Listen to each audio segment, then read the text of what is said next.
شب برات پوری رات اور شب برات کی عبادت یہ ساری مقبول کب ہے؟ جب شب برات میں اطاعت ہو رہی ہو اللہ کے نبی صلی اللہ علیہ وسلم کی ذات کی.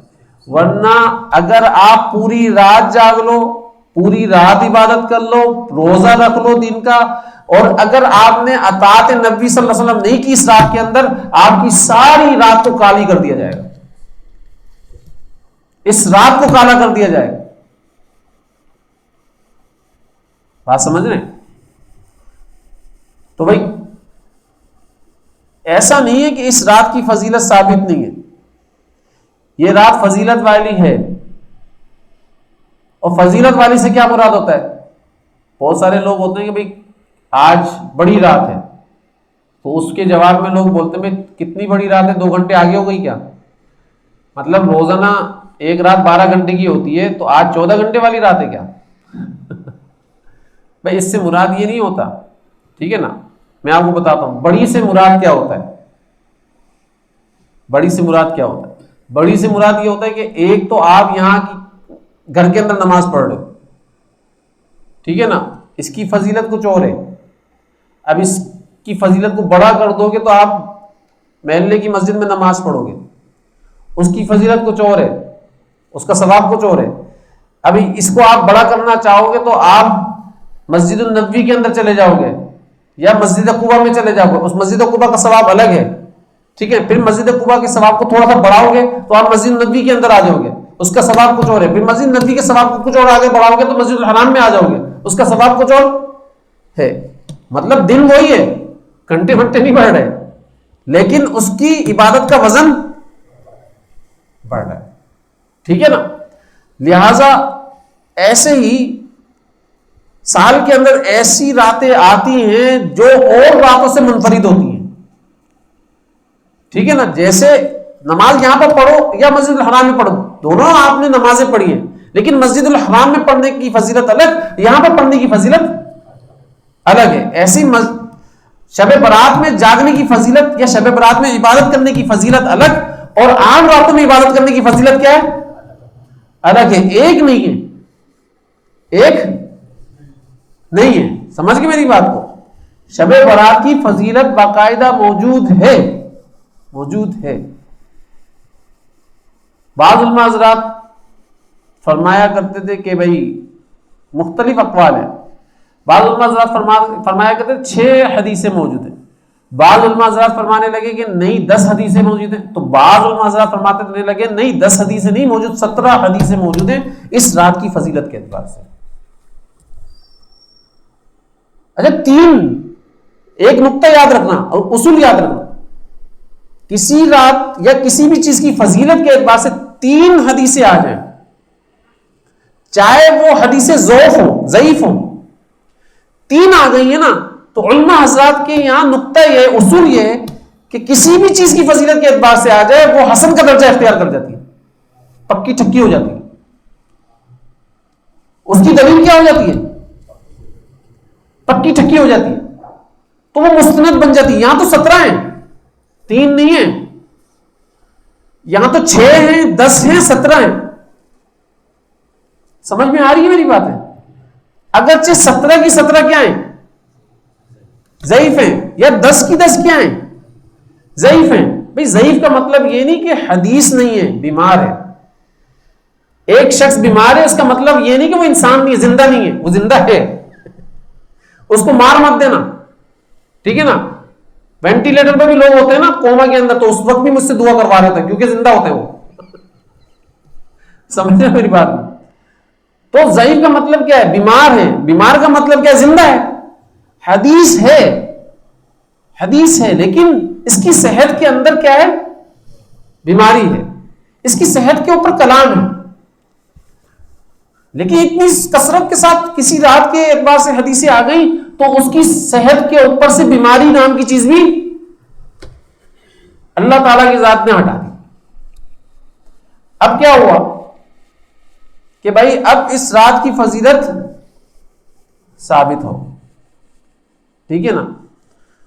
جب اس رات کی فضیلت ثابت ہو گئی تو ہم نے کرنا کیا ہے؟ اس رات کے اندر کرنے کی کیا کام ہے؟ ایک بندہ نے مجھ سے سوال کیا بھائی یہاں نماز ہو رہی ہے مسجد کے اندر اور بتایا جا رہا طریقہ، بھائی کیا طریقہ بتایا جا رہا؟ 2 رکعت نماز پڑھو اور 100 دفعہ سورہ اخلاص پڑھو۔ میں نے اللہ کہاں سے ثابت ہے؟ یہ ثابت کہیں سے نہیں ہے۔ تو بھائی ایسی نماز پڑھنے کی ضرورت نہیں ہے، یقین جانو، نہیں جاگو پوری رات، نہیں عبادت کرو، ایک لمحہ، ایک سیکنڈ سنت کے مطابق جاگ لیے، سنت کے مطابق آپ نے ادھر عبادت کر لی، یہ کئی ہزار راتوں کے اوپر بھاری ہوگا یہ عمل، کیونکہ سنت کے مطابق کیا ہے، سنت کے مطابق کیا ہے، ٹھیک ہے نا؟ ورنہ اس عمل کے اوپر تو آپ کو جواب دینا ہے، گناہ کیا ہے، اس عمل پر جواب نہیں، اس عمل کی تو فضیلت حاصل کرو گے، آپ اجر بھی حاصل کرو گے اللہ کی بارگاہ کے اندر، ٹھیک ہے نا؟ دیکھو اگر بدعت عمل کیا، یہ بدعت ہے، اگر بدعت عمل کیا تو بدعت عمل کی تعریف کیا ہے؟ بدعت عمل کی تعریف یہ ہے کہ بندہ یہ بتا رہا ہے کہ اللہ کے نبی صلی اللہ علیہ وسلم پورا مکمل دین دے کر نہیں گئے ہمارے کو، ہم بدعت عمل کر کے اس دین کو مکمل کر رہے ہیں، نعوذ باللہ من ذالک۔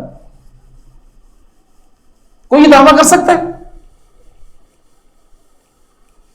کیوں؟ کیونکہ اللہ کے نبی صلی اللہ علیہ وسلم نے اگر مکمل دین دے دیا تو پھر بدعت کا سوال پیدا نہیں ہوتا نا، پھر اپنی طرف سے عمل کرنے کا سوال پیدا نہیں ہوتا نا، پھر ہم دیکھیں گے اس عمل کا سنت سے کہاں سے ملتا ہے، تو بھی پتہ چلے گا ہاں بھائی یہ سنت سے ثابت ہے اور اللہ کے نبی صلی اللہ علیہ وسلم نے یہ عمل کیا۔ بھائی دیکھیں حضرت عائشہ صدیقہ رضی اللہ تعالی عنہا نے دیکھا حضور صلی اللہ علیہ وسلم گھر پر آئے، ٹھیک ہے نا، اور حضور صلی اللہ علیہ وسلم نماز پڑھ رہے ہیں، پڑھتے ہوئے آپ صلی اللہ علیہ وسلم سجدے میں چلے گئے،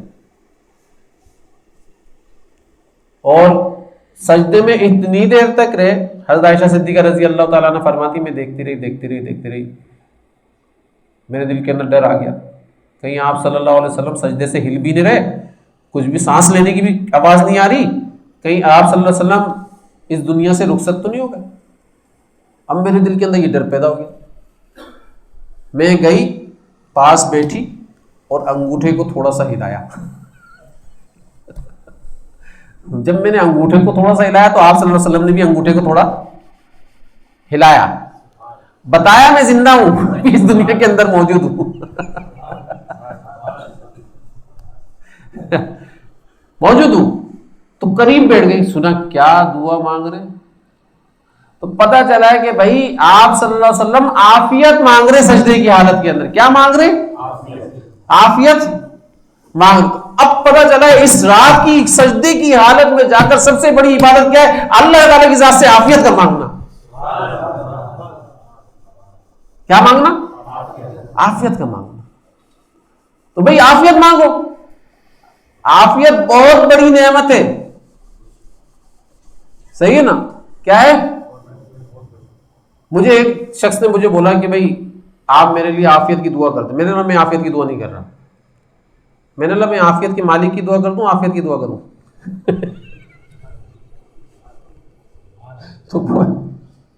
تو وہ بولنے لگے نہیں عافیت کی دعا کر دیں، میں نے کہا کیسی بات ہے، عافیت کے مالک کی دعا نہیں کروں، عافیت کا مالک تو میں مل جاتا ساری چیزیں مل جائیں گی نا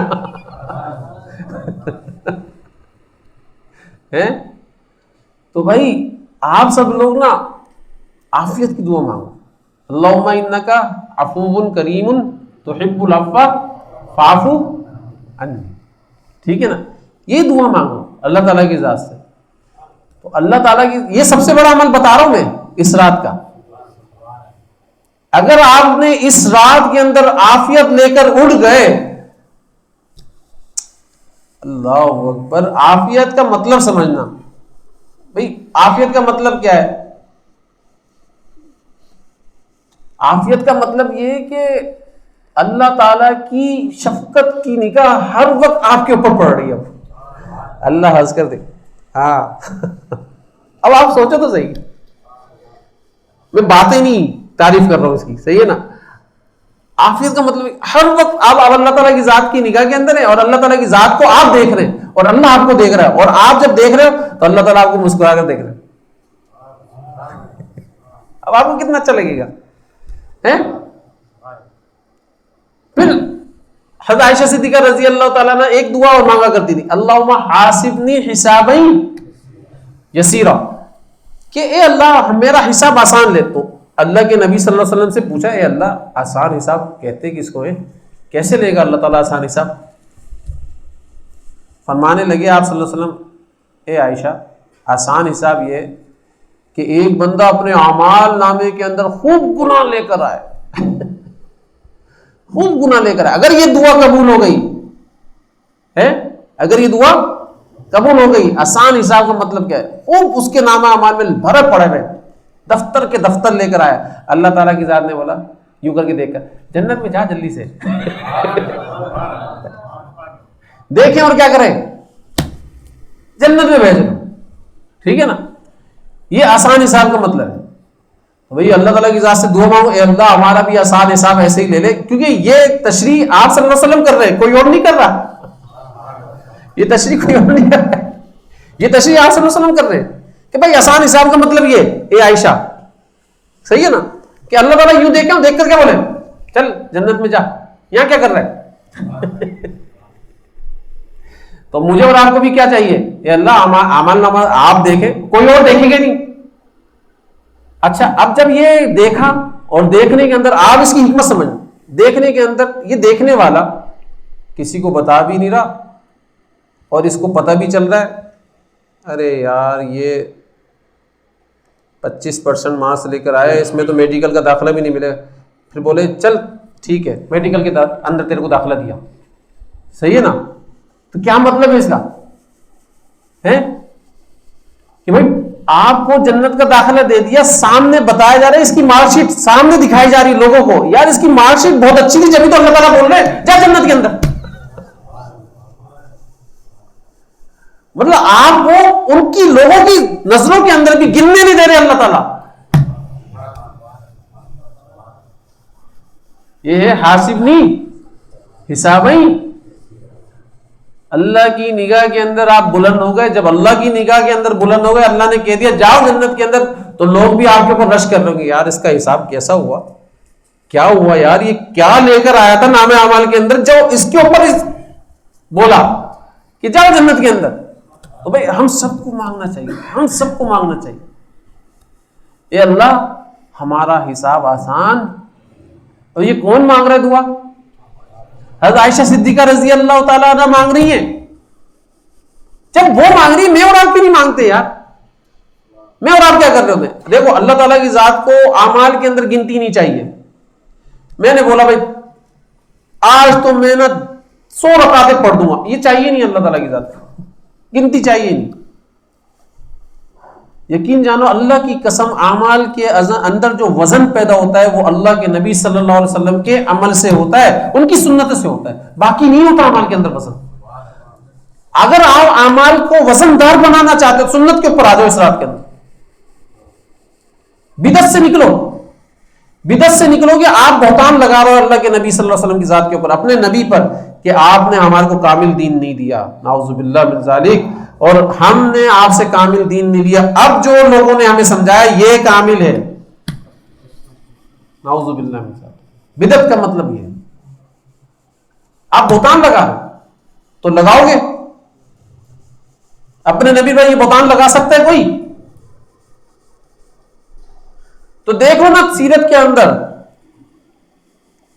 آپ کو ملے گا کہ بھائی حدیث کے اندر آتا ہے, آپ صلی اللہ علیہ وسلم فرما رہے ہیں کہ اللہ تعالیٰ خصوصی طور پر اس رات میں بندے کو بلاتے,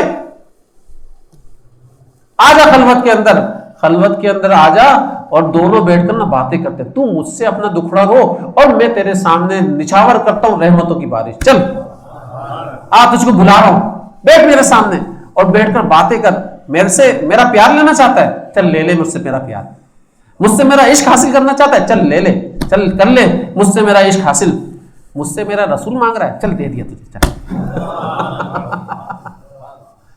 میں بتا رہا ہوں, اللہ کے نبی نے فرمایا نا کہ اللہ تعالیٰ کی ذات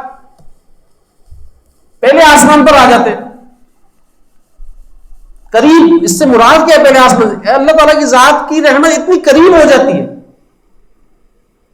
جب اللہ تعالیٰ کی ذات کی رحمت اتنی قریب ہو جاتی ہے، قربت اتنا نصیب ہو جاتا ہے، تو اللہ تعالیٰ کی ذات دعائیں قبول کر رہے ہوتے ہیں اور بولتے خلوت میں مجھ سے بات کر، خلوت میں۔ اب میں کیا کروں؟ مجھے ایک بادشاہ نے بلایا، بھائی تم ذرا میرے پاس آنا، میں نے محلے والوں کو جمع کیا، چل بھائی صلاۃ و تسبیح پڑھیں گے جماعت کی صورت کے اندر، مسجد میں آ جاؤ، مسجد سے اچھی کیوں، مسجد میں کیوں جمع ہو رہے ہو؟ یار مسجد میں اس لیے جمع ہو رہے ہیں، گھر میں تو ہم سو جائیں گے، صحیح ہے نا؟ تو گھر میں سو جا تو سنت کے مطابق کر کے، تھوڑا سا جاگ لے سنت کے مطابق، پھر سو جا، یہ زیادہ بڑا عمل ہے بنسبت اس کے کہ مسجد میں تو بدعت کے مقابلے میں بدعت کی حیثیت میں جاگ رہا ہے، تو سو جا، اس سے بہتر ہے۔